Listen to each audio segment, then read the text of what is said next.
हाँ जी, तो इन समरी हमने क्या किया है, हमने most probable speed, average speed और रूट मीन स्क्वायर स्पीड के क्वेश्चंस करे हैं, जिसमें सबसे बड़ी होती है मोस्ट प्रोबेबल, उससे बड़ी सबसे बड़ी होती है मोस्ट प्रोबेबल, उससे छोटी होती है एवरेज, सॉरी उल्टा लिख रहा हूँ, सबसे छोटी होती है मोस्ट प्रोबेबल, उससे बड़ी होती है एवरेज, और उससे बड़ी होती है रूट मीन स्क्वायर स्पीड। इनके फॉर्मूलाज लिखे हैं हमने।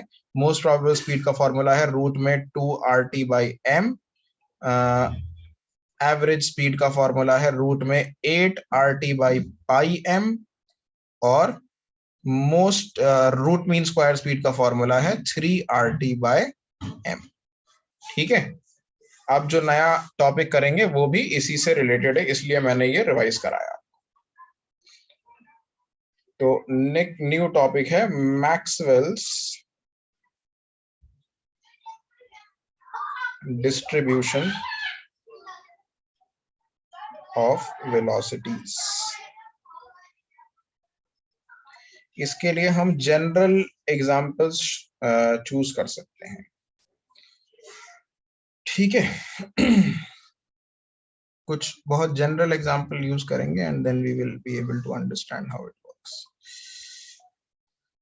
सो मैं वेलोसिटीज की बात करने से पहले आपसे एक जनरल क्वेश्चन पूछता हूं। आईक्यू स्कोर के बारे में पता है किसी को? मुझे अभी एक्चुअली खुद याद नहीं आ रहा, मैं इसलिए आपसे सवाल पूछ रहा हूँ। आईक्यू स्कोर का मैक्सिमम वैल्यू क्या होता है, कुछ पता है किसी को? सर गूगल का बता देते हैं। चलो ठीक है, छोड़ो आईक्यू को छोड़ते हैं, चलो ऐसा करते हैं हाइट ले लेते हैं। हाइट होती है ना हमारी इंसानों की नॉर्मली, ठीक है, सबसे ज्यादा से ज्यादा जो हाइट देखी गई है वो 8 फीट के आसपास देखी गई है इस टाइम पे करंटली वर्ल्ड के अंदर, है ना। तो 7 फुट से ऊपर के, अगर मान लो वर्ल्ड पॉपुलेशन, वैसे तो बहुत बड़ी वर्ल्ड पॉपुलेशन 7 बिलियन के आसपास है, राइट, अप्रोक्सीमेटली इस टाइम पे 7 बिलियन 7.5 बिलियन के आसपास वर्ल्ड पॉपुलेशन, ठीक है। So out of the 7 billion people, how many people या what percent of people in the world will have a height above 7 feet tall? क्या लगता है, बहुत कम होगी कि नहीं? ठीक है, दुनिया के शायद 0.5% लोग होंगे या 1%, एक्ट मैक्सिमम 0.5% होंगे जिनकी हाइट क्या है, 7 फुट से भी ज्यादा, राइट। नहीं, तेरी कितने है? 6-7 फुट। 7 फुट भाई। ग्रेट खाली पता है ना, रेसलर, द ग्रेट खाली जो है रेसलर, उसकी हाइट है 7 फुट से ऊपर, ठीक है। वो WWE रेसलिंग देखते हो ना, 7 फुट से ऊपर के 2-3 रेसलर ही हैं, और वो रेसलर्स हैं तब जाके उस वर्ल्ड के अंदर आए वो। तो दुनिया के 0.5% लोग भी हार्डली होंगे जिनकी हाइट 60 फीट होगी, मतलब चलो 0.5%, मैं रैंडम नंबर बोल रहा हूँ, 1% होंगे, 2% होंगे, कम होंगे ना बेसिकली। अब ये हो गया एक एक्सट्रीम। अब कितने लोग ऐसे होंगे जिनकी हाइट 3 फीट से भी कम होगी, बिलो 3 फीट वाले, वो भी बहुत कम होंगे, ठीक है, वो भी बहुत कम होंगे, वो भी कुछ 0.5 या 1% के आसपास होंगे। सर बच्चे नहीं गिनेंगे? बच्चे नहीं, मैं एडल्ट्स की बात कर रहा हूँ फिलहाल, ठीक है। फिर वो तो फिर बहुत अलग ही डिस्कशन हो जाएगा ना। 0.5% से भी कम होंगे जिन लोगों की हाइट 3 फीट से भी कम होगी, ठीक है। अगर मैं 6 फीट के आसपास आ जाऊं तो 6 फीट में बहुत सारे लोग होंगे, क्योंकि बहुत सारी कंट्रीज हैं जहाँ पे 6 फीट हाइट होना कॉमन है। तो 6 फीट के आसपास आ जाऊं मैं अगर, तो 6 फीट जो है उस पे तकरीबन हो सकते हैं भाई कि 15-20% लोग तो आप कह सकते हो कि 6 फीट पे भी होंगे। और अगर मैं 4 फीट पे आ जाऊं यहाँ से, 4 फीट में भी आपको मिल जाएंगे 5-10% लोग, कहीं कहीं चाइना वगैरह में कुछ कंट्रीज ऐसी हैं जहाँ पे 4 फीट 4.5 फीट बहुत कॉमन हाइट है, बहुत सारे लोगों की हाइट होती है। लेकिन जो 5 to 6 फीट का जो रेंज है ना, 5 to 6 फीट का रेंज है, इसमें दुनिया की मैक्सिमम पॉपुलेशन लाई करती है। 50 to 60% पॉपुलेशन जो है दुनिया की, वो इसी रेंज के अंदर लाई करती है, 5 से 6 फीट की हाइट, राइट। तो अगर मैं एक ग्राफ बनाऊं, यहां पर मैं लिख दूं नंबर ऑफ पीपल, या सॉरी यहां पर लिख दूं मैं हाइट, और यहां लिख दूं मैं नंबर ऑफ पीपल, या परसेंटेज ऑफ, या फ्रैक्शन ही वर्ड यूज कर लेता हूं मैं, fraction of people. Fraction of people मतलब क्या हो गया? फ्रैक्शन का मतलब होता है परसेंटेज ही होती है, बस वो आउट ऑफ 100 की जगह आउट ऑफ 1 निकाली जाती है, ठीक है। तो ये कर्व किस तरह का, मतलब ये ग्राफ किस तरीके का बने? जो बहुत एक्सट्रीम हाइट है वो इस तरफ है, जो मैक्सिमम जो एक्सट्रीम हाइट है वो कहाँ है, इस तरफ, ठीक है। तो इधर की तरफ वाला फ्रैक्शन कम होगा, ये ग्राफ यहाँ पे ऐसा होगा, बहुत लो हाइट वाले भी सर लोग पहाड़ की तरह बन जाएगा। पहाड़ की तरह बन जाएगा, एग्जैक्टली ऐसा कुछ कर्व बनेगा ना। इस तरह के कर्व को हम कहते हैं बेल शेप्ड कर्व, कि जो मिडिल हाइट है, ये मीडियम वाली हाइट जो है, इसमें सबसे ज्यादा लोग हैं 5 से 6 फुट वाली हाइट, ठीक है। और जो बहुत एक्सट्रीम हाइट है वहां पे भी कम लोग हैं, जो बहुत लो हाइट है वहां पे भी कम। अब यही फॉर्मूला, एग्जैक्ट सेम चीज तुम अप्लाई कर दो गैस के मॉलिक्यूल्स। एक कंटेनर है जिसमें मिलियंस ऑफ गैस के मॉलिक्यूल्स हैं, भरा पड़ा है गैस के मॉलिक्यूल से पूरा कंटेनर। तो कितने मॉलिक्यूल्स की बहुत हाई स्पीड होगी, वो भी कम होंगे। जिन मॉलिक्यूल्स की बहुत लो स्पीड होगी वो भी बहुत कम होंगे। जिन मॉलिक्यूल्स की एवरेज स्पीड होगी वो क्या होंगे, सबसे ज्यादा। तो कर्व जो बनेगा, ऐसे कर्व को हम कहते हैं bell shaped curve scientific term में। वैसे तो कुछ भी बोल सकते हो, पहाड़ जैसा या जैसा भी, लेकिन क्या वर्ड यूज करते हैं इसके लिए, बेल शेप्ड कर्व बोलते हैं। तो ये ना सिर्फ जैसे नॉर्मल डिस्ट्रीब्यूशन भी कहा जाता है बाय द वे, और नॉर्मल डिस्ट्रीब्यूशन, ये जो चीज है ना, ये जो कर्व बना है, ये दुनिया में मैक्सिमम चीजों के लिए बनता है। जब भी आप किसी लार्ज पॉपुलेशन को स्टडी करते हो या लार्ज नंबर को स्टडी करते हो and you plot a graph, in most of the cases you will obtain this kind of a graph. तुम अगर, जैसे मैं आईक्यू स्कोर की बात कर रहा था, इंटेलिजेंस की, तो कितने लोग होंगे जिनका आईक्यू स्कोर 200 पहुंचा हुआ है, या कितने लोग होंगे जिनका आईक्यू स्कोर 50 भी नहीं पहुंचता, तो वो कम ही होंगे। बहुत ज्यादा इंटेलिजेंट और बहुत ज्यादा डम लोग कम ही होंगे, एवरेज इंटेलिजेंस वाले सबसे ज्यादा होंगे, ठीक है। कितने लोग होंगे जो हेल्दी हैं, बहुत ज्यादा फिट हैं, और कितने लोग होंगे जो बिल्कुल ही अनहेल्दी हैं, मीडियम हेल्थ वाले सबसे ज्यादा होंगे। तो ये नॉर्मल डिस्ट्रीब्यूशन या बेल शेप्ड कर्व हर किसी में ऑब्जर्व किया जाता है, हर जगह पे, गैसेस में भी ऑब्जर्व किया जाता है, कुछ भी देख लो आप, ठीक है। आप क्रिकेट मैचेस उठा के देख लो, जब से क्रिकेट शुरू हुआ है, ठीक, कब कितनी बारियां ऐसी हैं जब बहुत ज्यादा स्कोर बनाया किसी टीम ने, मतलब स्कोर ऐसे 400-500 पहुंच गया वनडे मैच के अंदर, और कब ऐसा है जब 50 पे आउट हो गए, तो दोनों एक्सट्रीम्स कम होंगे। मीडियम स्कोर बहुत बार बना होगा। तो ये वाली जो है ना नॉर्मल डिस्ट्रीब्यूशन, ये दुनिया में हर जगह पे ऑब्जर्व किया जाता है, हर जगह पे यही कर्व ऑब्जर्व किया जाता है, ठीक है। अच्छा, अब इस कर्व की जरा बात करें हम। इस कर्व का पीक कहाँ है, इस कर्व का पीक यहाँ है, ठीक है। ये जो स्पीड है, कोई बताएगा मुझे ये कौन सी स्पीड है? अगर मैं हाइट हटा देता हूँ यहाँ से वर्ड, अब मैं फ्रैक्शन ऑफ पीपल की जगह फ्रैक्शन ऑफ मॉलिक्यूल्स कर देता हूँ इसे, इसको मैं, most probable. Yes very good, इसको मैं फ्रैक्शन ऑफ मॉलिक्यूल्स कर देता हूँ और यहाँ मैं स्पीड लिख देता हूँ। अब मैं इस ग्राफ को किस पे अप्लाई कर रहा हूँ, मैं इसको अप्लाई कर रहा हूँ किस पे, क्या हो रहा है, तो मैं इस ग्राफ को अप्लाई कर रहा हूँ अब गैसेस के ऊपर। तो ये जो स्पीड है जहां पे ये पीक अटेन हो रही है, ये कौन सी स्पीड होगी, most probable speed, because this speed is possessed by maximum fraction of particles, right? This is the speed which is possessed by maximum fraction of particles. So this is your most probable speed, mp, ठीक है। Average speed कहां पर होगी, average speed middle में होगी कहीं पर, ठीक है। सारे पार्टिकल्स की स्पीड का एवरेज, अभी आपने देखा था सबसे हाई सबसे लोवेस्ट कौन सी होती थी, मोस्ट प्रोबेबल, उससे हाई कौन सी होती थी, एवरेज, और उससे हाई कौन सी होती थी, रूट मीन स्क्वायर। तो मोस्ट प्रोबेबल स्पीड अगर ये है, तो एवरेज स्पीड कहां पर होगी, कहीं एवरेज स्पीड इससे थोड़ी सी आगे होगी, यहां कहीं पे आपकी कौन सी स्पीड होगी, एवरेज स्पीड होगी। और इससे थोड़ा सा और आगे चले जाओगे तुम, तो वहां कौन सी आ जाएगी तुम्हारी, रूट मीन स्क्वायर आ जाएगी। बात समझ में आई? हाँ जी, किसी को कोई डाउट? इसे कहते हैं मैक्सवेल डिस्ट्रीब्यूशन ऑफ स्पीड्स, ठीक है। अच्छा, अब ये चीज बताओ जरा मुझे, ये कर्व मैं दोबारा से बनाता हूं एक,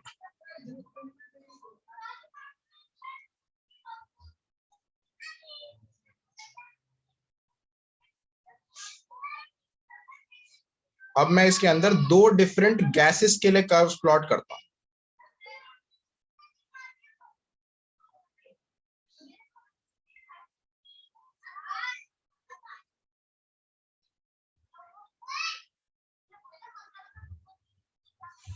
सेम टेम्परेचर पे, यहाँ वही लिख देते हैं फ्रैक्शन ऑफ मॉलिक्यूल्स।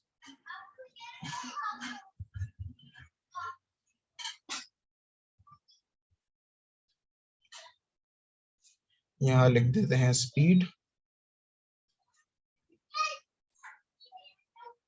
और दो ग्राफ प्लॉट करते हैं, एक ये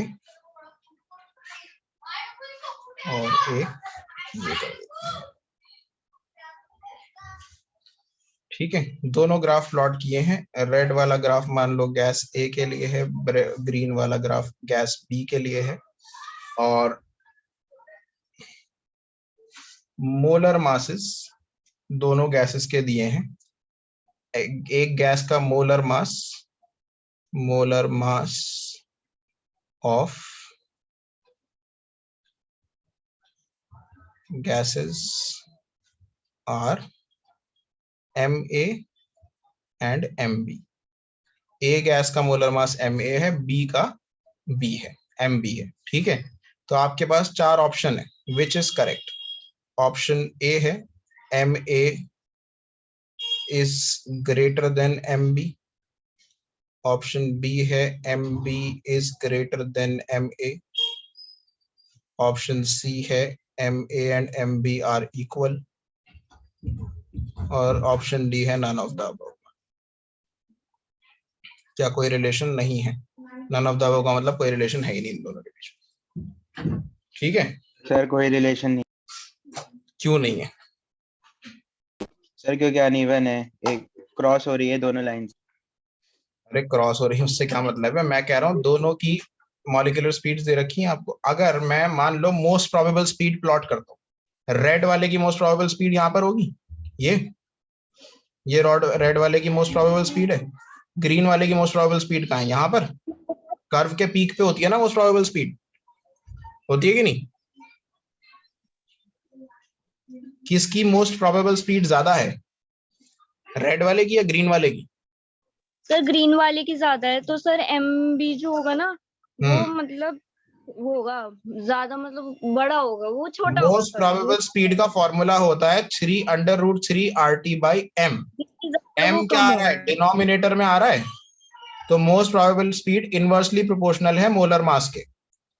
तो मोलर मास ज्यादा तो स्पीड कम, और मोस्ट प्रोबेबल ले लो या कोई सी भी ले लो तुम, तो मैं तो मोस्ट प्रोबेबल ले ली। यहाँ पे सारी ही स्पीड्स में मोलर मास डिनोमिनेटर में आता है कि नहीं आता? तो मोलर मास ज्यादा होगा तो स्पीड क्या होगी? कम होगी। ये खुद सोचो, अगर कोई मॉलिक्यूल भारी हो जाएगा तो उसकी स्पीड कम हो जाएगी कि नहीं हो जाएगी? लॉजिकल बात है कि नहीं? इसमें फॉर्मूले की जरूरत भी नहीं है, तो नॉर्मल कॉमन सेंस लगाओ। अगर कोई मॉलिक्यूल हैवी है तो उसकी स्पीड ऑटोमेटिकली कम हो, चाहे कोई सी भी स्पीड हो, मोस्ट प्रोबेबल हो, एवरेज हो, RMS हो, कोई सी भी स्पीड हो। अगर पार्टिकल भारी है तो तेज भाग ही नहीं पाएगा, स्पीड कम होगी। ठीक है, तो क्योंकि root means most probable speed या कोई सी भी स्पीड ए की कम है, तो मोलर मास ऑफ ए क्या होगा? ज्यादा होगा। तो विच ऑप्शन इज करेक्ट? ठीक है, मास ज्यादा स्पीड कम। आई बात समझ में? ठीक है भाई, सबको क्लियर है?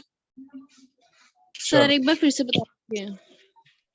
ये समझ में आ गया तुम्हें कि मोस्ट स्पीड जो होती है वो मोलर मास के इनवर्सली प्रोपोर्शनल होती है? सारे ही फॉर्मूलाज में जरूरी नहीं है मोस्ट प्रोबेबल हो, कोई सी भी स्पीड में सब में डिनोमिनेटर में आता था कि नहीं आता था मोलर मास? Yes sir. तो मास ज्यादा होगा, मोलर मास ज्यादा होगा तो स्पीड कम होगी। अब इन दोनों ग्राफ के अंदर, रेड वाले और ग्रीन वाले के अंदर, कौन सी की स्पीड कम है, ए की या बी की? सर बी की कैसे कम है भाई स्पीड? ये स्पीड की एक्सिस तो देखो, कौन सा है स्पीड का एक्सिस? हाइट क्यों देख रहे हो? हाइट में फ्रैक्शन है। अच्छा। अरे तभी तो समझ नहीं आया। ओहो सॉरी, चलो ठीक है, मेरी गलती है, मैंने ये पॉइंट आउट नहीं करा। एक्स एक्सिस पे स्पीड है ना, तो कौन सी स्पीड ज्यादा हुई, ये ग्रीन वाली या रेड वाली? ग्रीन वाली ज्यादा हुई कि नहीं? बी की स्पीड ज्यादा हुई कि नहीं हुई? क्योंकि वो आगे है एक्स एक्सिस पे, एक्स एक्सिस पे स्पीड है। हाइट मत देखो कर्व की, हाइट कर्व की ज्यादा होने का मतलब क्या है कि उतने ही ज्यादा फ्रैक्शन ऑफ मॉलिक्यूल्स हैं। ठीक है, तो स्पीड किसकी ज्यादा है? बी की स्पीड राइट हैंड साइड की तरफ बढ़ रही है, एक्स एक्सिस पे बढ़ रही है, वाई एक्सिस पे फ्रैक्शन ऑफ मॉलिक्यूल्स बढ़ रहा है। कर्व की हाइट ज्यादा देख के मत बोलना कि स्पीड ज्यादा है। जो कर्व ज्यादा राइट हैंड साइड की तरफ शिफ्टेड होगा उसकी उतनी ही ज्यादा स्पीड्स हैं। ठीक है,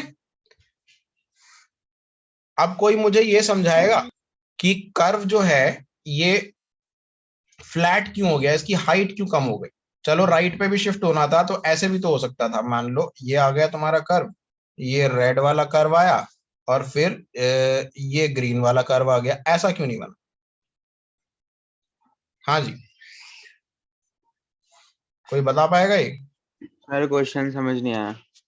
मैं कह रहा हूं जो मैंने कर्व बनाया, ये बात तुम पिछली वाली बात समझ में आ गई कि नहीं आई कि स्पीड ग्रीन वाले की हाँ। ज्यादा क्यों है? आ गई ना बात समझ में? चलो अब मैं ये कह रहा हूं ये जो ग्रीन वाला कर्व है, देखो रेड वाला कर्व इस हाइट तक गया, ग्रीन वाला कर्व जब आगे बढ़ा, मैंने स्पीड बढ़ाई तो ये कर्व थोड़ा सा फ्लैट हो गया कि नहीं हो गया, थोड़ा नीचे की तरफ चला गया ना, इतनी सर हाइट गैस ज्यादा स्टेबल होगी। नहीं, बिल्कुल भी नहीं। गैस अलग अलग है ना दोनों। हाँ, टेम्परेचर की वजह से नहीं हो सकता? नहीं टेम्परेचर की वजह से भी हो सकता है, मैं तो वैसे ही रीजन पूछ रहा हूँ। चलो आपसे, टेम्परेचर की वजह से तो हुआ ही होगा ऑब्वियसली, वो तभी तो हुआ है ऐसा, टेम्परेचर की वजह से तो हुआ है, जी सर। स्पीड बढ़ी है ओवरऑल। अच्छा चलो पहले वो सवाल छोड़ो जो मैं पूछ रहा था, पहले यही बता दो किस केस में टेम्परेचर ज्यादा होगा, ए में या बी में? सर बी में ज्यादा होगा ना? यस, टेम्परेचर बी में ज्यादा होगा क्योंकि बी की क्या है, स्पीड ज्यादा है कि नहीं ज्यादा? जी सर। ठीक है, सर ये एंगल की वजह से नहीं हो सकता। एक मिनट आता हूँ वापस। Temperature of B is higher. अच्छा पहले टेम्परेचर वाली बात बताओ, मुझे समझ में आई, सबको नहीं आई? जब Yes. टेम्परेचर बढ़ाऊंगा आ तो गई। स्पीड बढ़ेगी कि नहीं बढ़ेगी गैसेस की? तो सारी की सारी स्पीड बढ़ जाएंगी ना। देखो रेड वाले की मोस्ट प्रोबेबल ये है, तो एवरेज इसके बाद होगी, ये एवरेज आ जाएगी और इसके बाद आरएमएस आएगी, राइट? ऐसा ही होता है, ये बताया था पिछले ग्राफ में, सबसे पहले मोस्ट प्रोबेबल आती है, फिर एवरेज आती है, फिर आरएमएस आती है। और ऐसे ग्रीन वाले की भी आएगी, मोस्ट प्रोबेबल ये आ गई, एवरेज इससे आगे वाली होगी और आरएमएस उससे आगे वाली होगी। ठीक है, तो तीनों स्पीड जो है वो ग्रीन वाले की ज्यादा है, रेड वाले की कम है। ये बात सबको समझ में आ गई है? ठीक है, और सारी की सारी स्पीड ज्यादा है तो ऑब्वियसली टेम्परेचर भी बी का ज्यादा होगा, क्योंकि स्पीड बिना टेम्परेचर के नहीं बढ़ सकती। क्लियर ये बात? Yes sir. ठीक है, अब अगला सवाल ये है मेरा कि कर्व जो है, अगर मान लो अगर मैं 3 गैसेस ले लेता हूं इस बार, एक ये ली, मैं सॉरी रेड से बनाता हूं पहली, ये मैंने बना दी रेड से, ये बना दी मैंने रेड से, फिर बना देता हूं मैं ग्रीन से, फिर बना देता हूं मैं पर्पल से। तो ये कर्व जो है, अच्छा अब मैं इनके टेम्परेचर भी लिख देता हूं, ऐसा करता हूं, ये वाला मान लो 300 केल्विन पे था, ग्रीन वाला 400 केल्विन पे, क्योंकि बढ़ गया ना आगे, ये 400 केल्विन पे होगा। थोड़ा मैं हाइट ज्यादा कर देता हूँ, ये क्लियर अजीब सा दिख रहा है वरना। ये एंड ग्रीन वाला ये एंड पर्पल वाला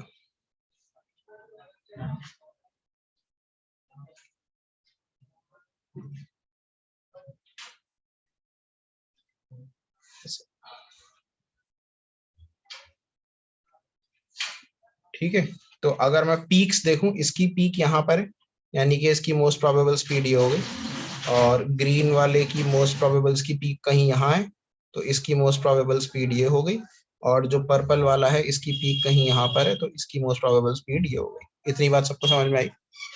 ठीक है, अब मैं टेम्परेचर भी आपको बता देता हूँ। जो रेड वाला जिसकी पीक हाईएस्ट है उसका टेम्परेचर जो है वो मान लो 300 केल्विन है, ग्रीन वाले का 400 होगा, है ना, और इसका 500 केल्विन है फॉर एग्जांपल। ये तो आपको समझ में आ गया कि स्पीड जितनी बढ़ रही है वो किस वजह से बढ़ रही है, टेम्परेचर बढ़ाने की वजह से। अब मुझे कोई ये बात बताओ कि पर्पल वाला कर्व ऐसे होने की जगह क्या ऐसे हो सकता था? हाँ जी, और सर नहीं वाई तो वाले क्यों? एक्सिस पे क्या है? क्या चीज? वही है, सेम है, फ्रैक्शन ऑफ मॉलिक्यूल्स है, और एक्स एक्सिस पे स्पीड है, सेम चीज है।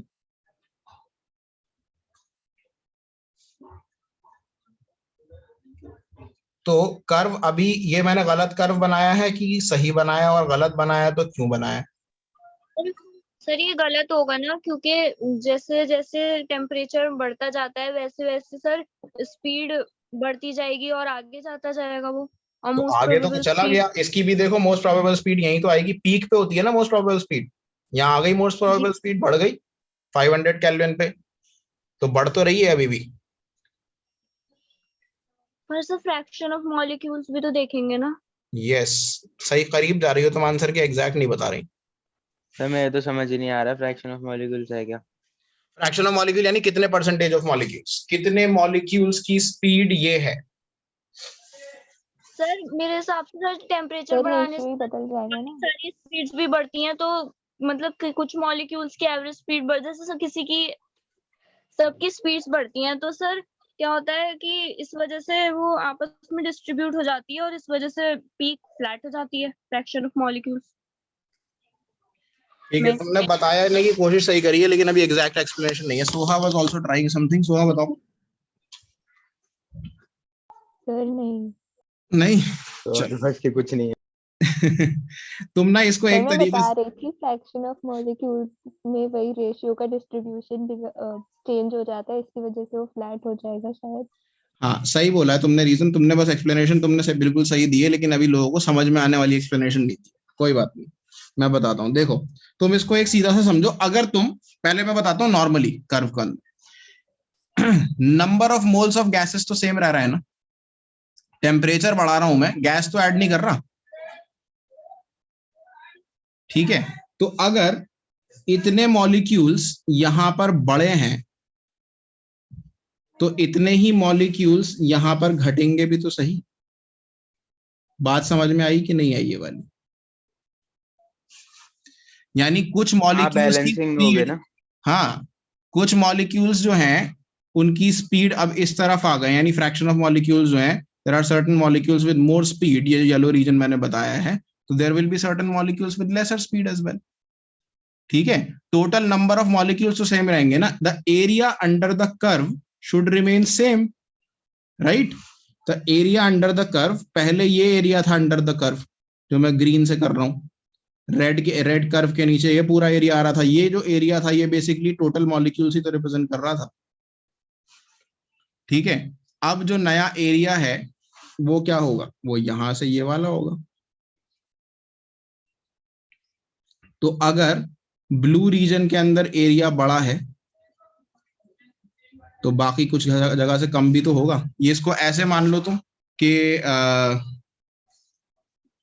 एक रस्सी है, अगर एक रस्सी है वो ऐसे है और उसको फिर तुम खींच दोगे, लंबा कर दोगे, अगर फैला दोगे तो वो ऊपर से फ्लैट भी तो होगी थोड़ी सी, या नहीं होगी?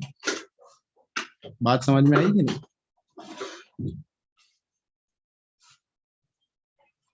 हाँ जी सर पर ये दोनों अलग अलग गैसेस को एक दूसरे से कंपेयर कैसे कर रहे नहीं हैं। नहीं, दो अलग अलग गैसेस नहीं है, इस बार तो सेम ही है, टेम्परेचर बढ़ाया है तो ये मैंने। दोनों, अच्छा बस, अच्छा हाँ मैं लिखा तो है भाई, टेम्परेचर ही तो बढ़ाया है मैंने, और क्या बढ़ाया मैंने, लिखा तो एक 300 केल्विन पे, एक 500 केल्विन पे।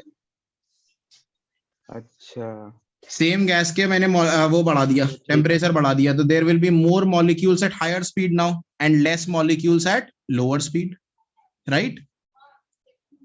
तो more molecules at higher speed यानी ये मॉलिक्यूल्स जो हैं ये हायर स्पीड पे आ गए हैं जो पहले हायर स्पीड पे नहीं थे, but there will also be less molecules at lower speed ना, ठीक है।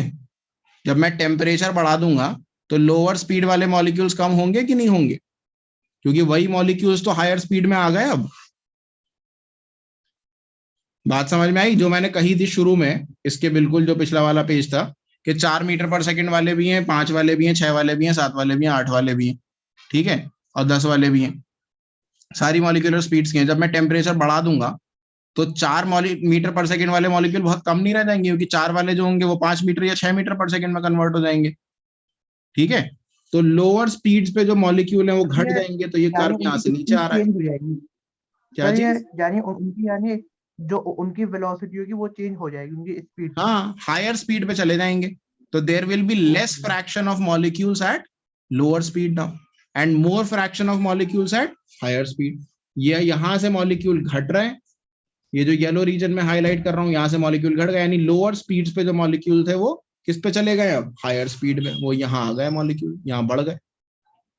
ठीक है, तो जैसे जैसे हम राइट की तरफ मूव करेंगे, जैसे जैसे हम टेम्परेचर बढ़ाते जाएंगे, वैसे वैसे कर्व जो है वो फ्लैट पे फ्लैट होते चले जाएंगे। ठीक है, सर मतलब फिर उनके मॉलिक्यूल्स भी घटते जाएंगे। कहाँ मॉलिक्यूल तो सेम रहेंगे। मॉलिक्यूल क्यों सेम रहेंगे, लोअर स्पीड पे मॉलिक्यूल्स घटते जाएंगे, हायर स्पीड पे बढ़ते जाएंगे। ठीक है, ये देखो ये रीजन हाई स्पीड का है, ये वाला जो रीजन है, इस रीजन को मैं बोल रहा हूँ, जो ब्लैक से डार्क कर रहा हूँ, ये रीजन क्या है, हाई स्पीड का रीजन है कि नहीं है। ठीक है, यहाँ पे कौन सा कर्व सबसे ऊपर है, 500 केल्विन वाला कर्व सबसे ऊपर है कि नहीं है यहाँ पे, यस सर। है ना। तो इसका मतलब क्या है, जिन मॉलिक्यूल्स का जब टेम्परेचर 500 केल्विन है तो मैक्सिमम मॉलिक्यूल्स हाई स्पीड पे, ठीक है। और लोअर स्पीड पे सबसे नीचे कर्व कौन सा है, अगेन सेम कर्व, पर्पल वाला है कि नहीं है सबसे नीचे, क्योंकि जब Yes, टेम्परेचर हाई होगा तो मॉलिक्यूल क्या लो स्पीड पे रहेंगे, ये हाई स्पीड रीजन है, राइट। सर ये काइनेटिक एनर्जी का भी रोल होता है ना इसमें। हाँ, तो काइनेटिक वेलोसिटी काइनेटिक एनर्जी बात एक ही तो है, वेलोसिटी की वजह से काइनेटिक एनर्जी स्पीड होती है, काइनेटिक एनर्जी होती है। ठीक है, तो क्या हो रहा है 500 केल्विन पे, 500 केल्विन पे हाई स्पीड वाले रीजन में देखो 500 केल्विन वाला कर्व सबसे ऊपर है, और लो स्पीड वाले रीजन में देखो 500 केल्विन वाला जो पर्पल कर्व है वो सबसे नीचे, क्योंकि हाई टेम्परेचर जब आप कर दोगे तो मॉलिक्यूल्स की स्पीड बढ़ जाएगी, ज्यादा मॉलिक्यूल होंगे हायर स्पीड पे, और लोअर स्पीड पे कम मॉलिक्यूल होंगे। बात समझ में आई है? हाँ जी, इफ्ता समझ में आ गया? जी सर। ठीक है, हमजा क्लियर है भाई? जी सर। ठीक है,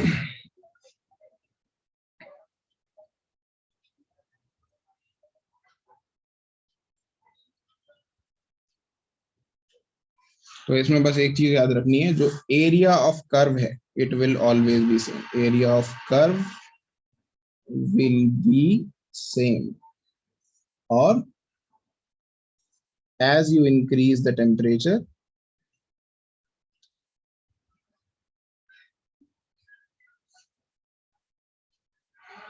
the curve will flatten, curve flat होता चला जाएगा, जैसे जैसे आप टेम्परेचर बढ़ाओगे वैसे वैसे कर्व फ्लैट होता चला जाएगा। बात समझ में आ गई? ठीक है, तो आज इतना ही करेंगे, बाकी हम नेक्स्ट क्लास में देखेंगे।